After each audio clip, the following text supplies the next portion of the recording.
Мислиш ли си, че хайдутите в България по време на турското робство ги е интересувало, че европейците са превзели Америка и са избили индианците? Не! Единственото нещо, което е било важно за тях, е това да освободят страната си.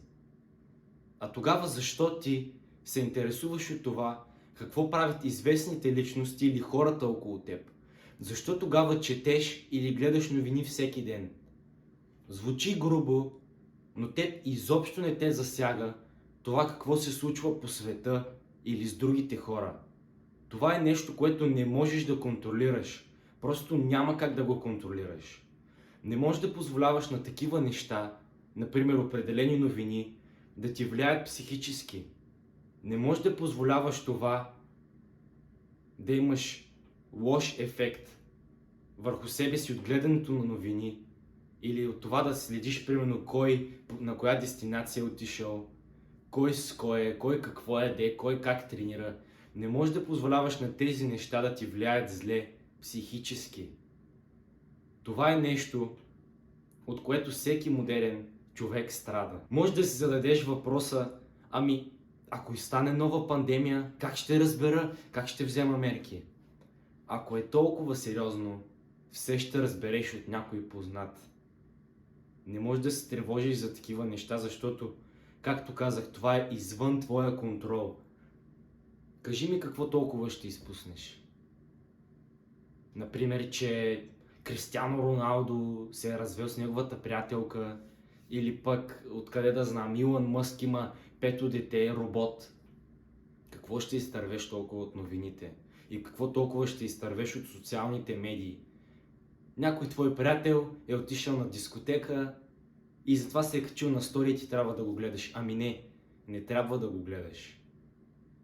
Когато си твърде фокусиран върху това какво се случва с живота на другите хора, ти изместваш фокуса си от правилното място на място, което изобщо няма значение и което, пак казвам, е извън твоя контрол.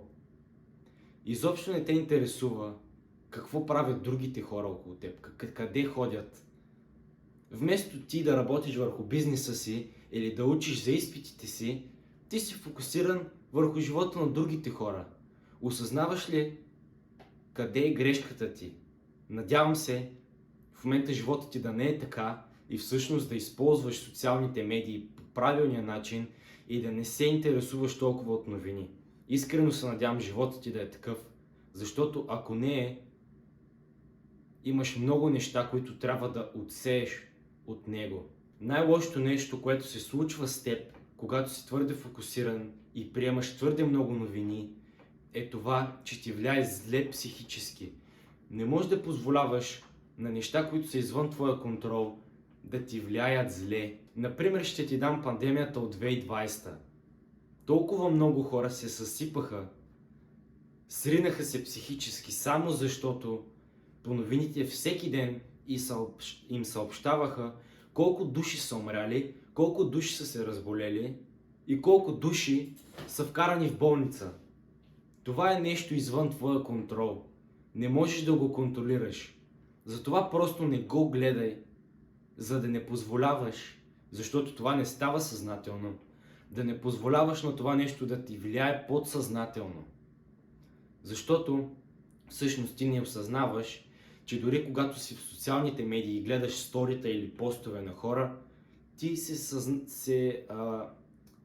оплетох се, но няма нищо, ти се сравняваш с тях. В момента те са на почивка някъде, а ти си вкъщи. Това значи ли, че те са по-щастливи от теб? Това прави ли ги повече хора от теб? Ето това правят социалните мрежи с нас. Карат ни да се сравняваме с хора, които всъщност са по-нещастни от нас. Хора, които изглеждат щастливи, но всъщност са много депресирани. И пак ще се повторя, че хайдучите по времето на турското робство не ги интересувало абсолютно нищо друго, освен това да освободят страната си. Майната им на всички останали. Важното е ти да си фокусиран върху нещото, което правиш. Този пример може да ти се струва малко странен, но като се замислиш е така. Гледаш си в твоята паница, а другите да се оправят. Правиш нещата, които са добре, които трябва да правиш, а другите да правят каквото си искат и да се случва каквото ще с тях. Това не те засяга, повтарям се за 100-тен път, и не можеш да го контролираш. Затова фокуса на правилното място и ще вървиш само напред. Този клип стана малко разбъркан и оплетен, но няма нищо. Все пак, ако си стигнал до тук, благодаря ти, абонирай се, харесай, ако ти харесва контента, който създавам, и ще се видим следващия път.